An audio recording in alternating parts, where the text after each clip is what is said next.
మనకి ఈరోజు south Africa versus Afghanistan match complete అయింది కదా. అయితే ఈ మ్యాచ్లో కనుక మీరు ఒకసారి చూస్తే ఫస్ట్ నుంచి చివరి వరకు కూడా ట్విస్టుల మీద ట్విస్టులే ఉన్నాయి. ఎందుకంటే ఫస్ట్ సౌత్ ఆఫ్రికా బ్యాటింగ్ చేసినప్పుడు వాళ్ళు ఏకంగా 187 రన్స్ కొట్టారు.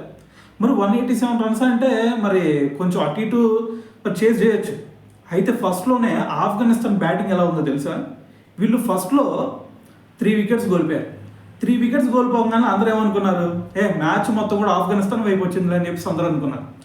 కానీ దాని తర్వాత ఒక బ్యాట్స్మెన్ నిలబడ్డాడు, భయ్యా మీరందరూ మా బ్యాట్స్మెన్ అవుట్ చేసినా సరే నేను ఒక్కడనే చివరి వరకు అయినా సరే మ్యాచ్ గెలిపిస్తా అని చెప్పేసి గుర్బాజ్ చివరి వరకు నిలబడ్డాడు భయ్యా.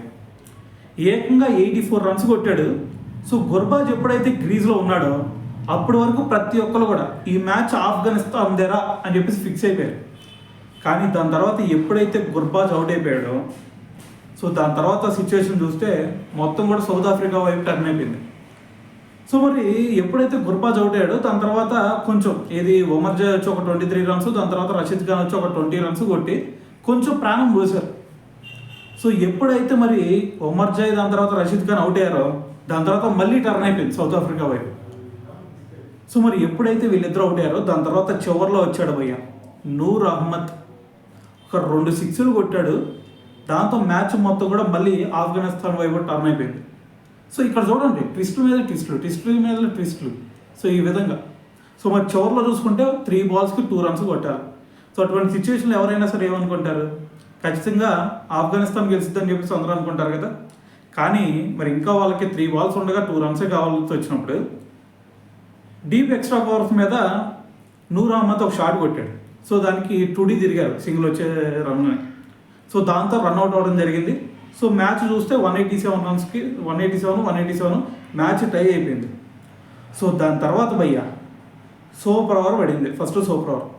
ఈ ఫస్ట్ సూపర్ ఓవర్లో చూస్తే ఫస్ట్ ఆఫ్ఘనిస్తాన్ ఏం చేసింది, మంచి ఫామ్లో ఉన్నాడని చెప్పేసి గుర్బాజ్ని, దాని తర్వాత హార్డ్ హిటర్ అని చెప్పేసి ఒమర్జాయ్ని పంపించారు. సో వీళ్ళిద్దరిలో ఫస్ట్ ఒమర్జాయ్ చూసుకుంటే ఆ సూపర్ ఓవర్లో 2 4లు ఒక 6 కొట్టాడు భయ్య. సో దీంతో ఏకంగా 17 రన్స్ వచ్చింది. సో మరి టార్గెట్ చూస్తేనే సౌత్ ఆఫ్రికాకి 18 రన్స్ ఉంది. మరి సూపర్ ఓవర్లో 18 రన్స్ అంటే కొంచెం కష్టమే. ఎందుకు మెంటల్గా ఆలోచిస్తే ఖచ్చితంగా కొంచెం ప్రెజర్ సిచ్యువేషన్ ఉండింది. సో మరి ఇటువంటి సిచ్యువేషన్లో సౌత్ ఆఫ్రికా టీం నుంచి అందరూ ఎక్స్పెక్ట్ చేసింది రికల్టన్, డికాక్ ఎవరో వస్తారని చెప్పేసి అందరూ అనుకున్నారు. కానీ ఇక్కడ వచ్చింది ఎవరయ్యా అంటే ఫస్ట్ డెవాల్డ్ బ్రెవిస్, అలాగే హార్డ్ హిటర్ అయినటువంటి డేవిడ్ మిల్లర్. వీళ్ళిద్దరు గ్రీజ్లోకి అడుగు పెట్టిన తర్వాత ఫస్ట్ బాల్ మీ అందరూ తెలుసు, డేవిడ్ మిల్లర్ ఈ మ్యాచ్ కొంచెం స్ట్రగుల్ అవుతూనే ఉన్నాడు. అయితే ఫస్ట్ బాల్ ఒక ఫుల్ టాస్ బాల్ పెడితే దాన్ని సింగిల్ తీశాడనమాట. దాని తర్వాత వచ్చాడు డెవాల్డ్ బ్రెవిస్, ఫస్ట్ బాల్లే 6 కొట్టాడు. సో దాని తర్వాత బాల్ చూసుకుంటే మరి స్లోవర్ బాల్కి అవుట్ అవ్వడం జరిగింది. సో మరి అక్కడికి 7 రన్స్ వచ్చినాయి 3 బాల్స్కి. దాని తర్వాత కొట్టాల్సింది ఇంకా 11 రన్స్ ఉన్నాయి. సో దాని తర్వాత ఎప్పుడైతే మనకి బ్రెవిస్ అవుట్ అయ్యాడో స్టబ్స్ లోపలికి వచ్చి ఫస్ట్ బాల్ 4 కొట్టాడు భయ్య. దాని తర్వాత బాల్ చూసుకుంటే డాట్ బాల్ అయింది. ఏం కొట్టాల్సింది ఎంత, ఒక బాల్కి ఏకంగా 7 రన్స్ కొట్టాలి. 6 రన్స్ కొడితే మళ్ళీ ఇంకో సూపర్ ఓవర్ వచ్చింది. సో మరి ఇటువంటి సిచ్యువేషన్లో స్ట్రైట్ ఒక 6 కొట్టాడు, మ్యాచ్ మొత్తాన్ని కూడా ప్రాణం పోసాడు స్టబ్స్. అయితే మరి సెకండ్ సూపర్ ఓవర్ మరి ఎవరు దించుతారు, మళ్ళీ బ్రెవిస్ని ఏమైనా పంపిస్తారా అంటే బ్రెవిస్ని పక్కన పెట్టి వీళ్ళిద్దరు మంచి ఫామ్లో ఉన్నారనుకొని మళ్ళీ వీళ్ళిద్దరినే పంపించేశారు, స్టబ్స్ని మిల్లర్ని. సో ఇప్పుడు అసలు మిల్లర్ అంటే ఏంటి అనేది చూపించాడు. సో దానికంటే ముందు స్టబ్స్ ఒక 6 కొట్టాడు కదా చివర్లో, అందుకని చెప్పేసి ఎక్కడైతే ఆ 6 దగ్గర ఆపాడో మళ్ళీ ఇప్పుడు అదే 6 దగ్గర నుంచి మళ్ళీ మొదలెట్టాడు. ఫస్ట్ బాల్ 6, దాని తర్వాత వచ్చేసరికి సింగిల్.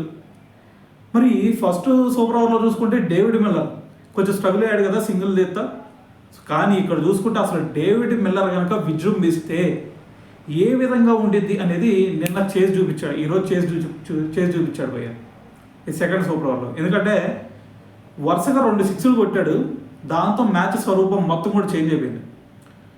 సో మరి చివరిలో చూసుకుంటే వీళ్ళు ఏకంగా 23 రన్స్ కొట్టారు. అంటే అక్కడ టార్గెట్ వచ్చేసరికి ఆఫ్ఘనిస్తాన్కి 24 రన్స్ టార్గెట్ ఉంది.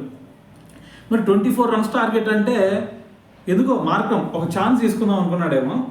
మార్కం ఇటువైపు కేశవ్ మహారాజ్ని బౌలింగ్ పంపించేశాడు. కేశవ్ మహారాజ్ని బౌలింగ్ పంపించిన తర్వాత మరి స్పిన్నర్ కదా, ఆఫ్ఘనిస్తాన్ ఏం చేసింది, నబీ అయితే స్పిన్నర్లను బాగా ఆడతాడని చెప్పేసి నబీని పంపించింది అనమాట.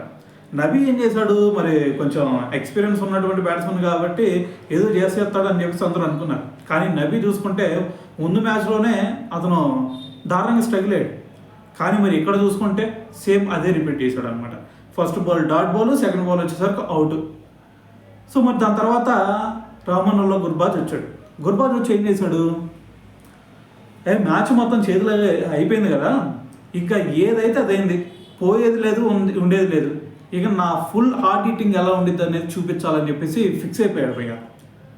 ఫిక్స్ అయిన తర్వాత కొట్టాడు భయ్య 3 బంతుల్లో 3 సిక్స్లు. అంటే 4 బంతులకు 24 రన్స్ కొట్టాలైతే ఫస్ట్ 3 బంతుల్లో 3 సిక్స్లు కొట్టాడు. అందరూ అనుకుంది ఏంటంటే, అరే ఖచ్చితంగా గుర్బాజ్ ఈ మ్యాచ్ని ఫినిష్ చేయబోతున్నాడు రా అని చెప్పేసి అందరూ అనుకున్నారు.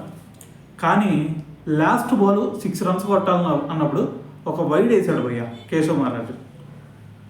ఒక వైడ్ యార్కర్ ట్రై చేద్దామని చెప్పేసి వేసాడా, లేదు అంటే అది ఒక ప్లానింగ్ ప్రకారం వేసాడా అనేది పక్కన పెట్టేస్తే లాస్ట్ బాల్ ఒక యార్కర్ బాల్ దించాడు.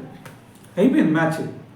యార్కర్ బాల్ దించేసరికి పాయింట్లో అసలు ఏం చేయాలో అర్థం కాక 6 కొడటానికి కూడా లేదు యార్కర్ బాల్. సో మరి ఏం చేయాలో అర్థం కాక చివరిలో అలా ఫ్లిక్ చేశాడు ఆఫ్ సైడ్. సో దాంతో వెళ్ళి పాయింట్లో క్యాచ్ పట్టేసుకున్నారు. సో దీంతో ఎండ్ రిజల్ట్ చూసుకుంటే మ్యాచ్ సౌత్ ఆఫ్రికా చేతిలోకి వచ్చేసింది.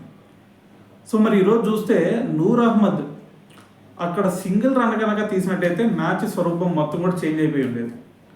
కానీ ఆ ఒక్క మిస్టేక్ వల్ల దాని తర్వాత సెకండ్ సూపర్ ఓవర్లో మొహమ్మద్ నబీని పంపించడం, ఇది ఒక బ్యాక్ డ్రాప్. ఈ 2 మిస్టేక్స్ ఈరోజు ఒక మ్యాచ్ ఓడిపోవడానికి ఆఫ్ఘనిస్తాన్కి కారణమైందనే చెప్పాలి.